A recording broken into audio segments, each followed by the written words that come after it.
Gagal ginjal akut progresif atipikal sampai saat ini masih bergulir. Anak-anak yang selamat tidak bisa lagi hidup dengan sehat, bahkan mereka juga harus bergantung pada pengobatan dan perawatan jalan dengan biaya yang tidak sedikit. Kuasa hukum 26 keluarga korban kasus gagal ginjal akut progresif mengatakan hingga saat ini belum mendapatkan santunan dari otoritas terkait. Dalam hal ini adalah Kemenkes dan BPOM.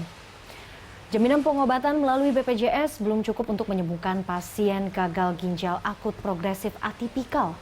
Keluarga korban hanya mendapatkan jaminan BPJS yang merupakan hak mutlak atas iuran yang telah dibayarkan.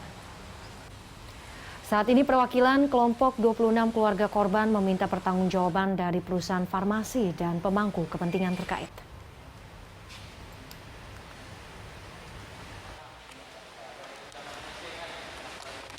Saya juga berharap untuk Kementerian Kesehatan itu dapat melaksanakan rekomendasi yang sudah dikeluarkan oleh DPR RI pada tanggal 2 November 2022, di mana di sana dalam poin 2 disebutkan bahwa DPR meminta agar Kementerian Kesehatan itu menjamin pengobatan para keluarga korban ini sampai sembuh dan mengupayakan kesembuhannya.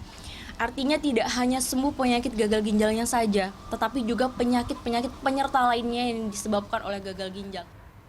Ya, kasus gagal ginjal akut pada anak yang sempat merenggut nyawa lebih dari 100 anak Indonesia pada beberapa bulan silam hingga kini masih menyisakan kekhawatiran.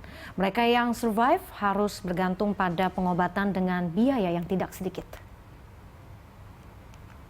Kasus gagal ginjal akut progresif atipikal pada ratusan anak di Indonesia yang disebabkan oleh cemaran senyawa etilen glikol dan juga dietilen glikol masih menyebabkan dan juga menyisakan kekhawatiran. Lantaran anak-anak mereka yang selamat, korban selamat saat ini hidupnya tak lagi sehat. Hidup mereka digantungkan pada pengobatan dan juga perawatan jalan dengan nominal yang tidak sedikit. Korban penderita kasus gagal ginjal akut progresif atipikal turut menderita komorbid. Pasalnya menyebabkan gangguan pada syaraf tubuh dan penderitaan yang dialami berbeda pada masing-masing korban, mulai dari gangguan penglihatan, pendengaran, hingga kelumpuhan. Gibran Brazilio, korban selamat anak yang kurang lebih berusia 1 tahun, kondisinya memprihatinkan.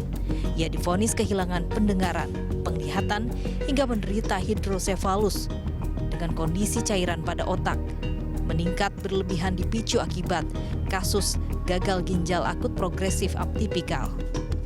Kalau soal tanggung jawab, yang bisa saya jelaskan hanya 25 orang waktu itu dan 26 dengan Mbak Vilo ini, itu belum ada.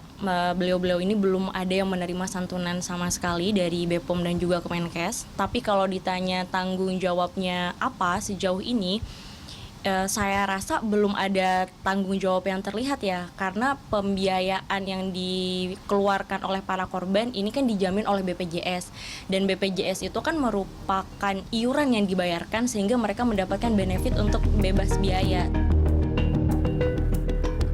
Penderitaan yang dialami Brazilio merupakan pukulan menyakitkan bagi keluarga. Selain harus menanggung pahitnya melihat anak kesakitan, keluarga menanggung biaya pengobatan yang tidak sedikit. Beberapa pemeriksaan yang dimana pertama Brazilio mengalami gelombang epilepsi yang banyak. Yang kedua, dia divonis lumpuh. Setelah itu, Brazilio juga divonis buta permanen dan gangguan pendengaran. Yang lebih parahnya lagi, ada cairan hidrosefalus yang ada di otak. Setelah itu, Brazilio juga karena sarafnya sama sekali tidak bisa digerakkan, Brazilio mengalami kembung yang cukup parah. Kasus gagal ginjal akut progresif atipikal pada ratusan anak di Indonesia yang disebabkan oleh cemaran senyawa etilen glikol dan dietilen glikol masih menyisakan kekhawatiran. Para keluarga korban berharap pemerintah menjalankan perannya dengan semestinya. Anissa Fauzia, Hidayat Syarif, Tangerang, Banten.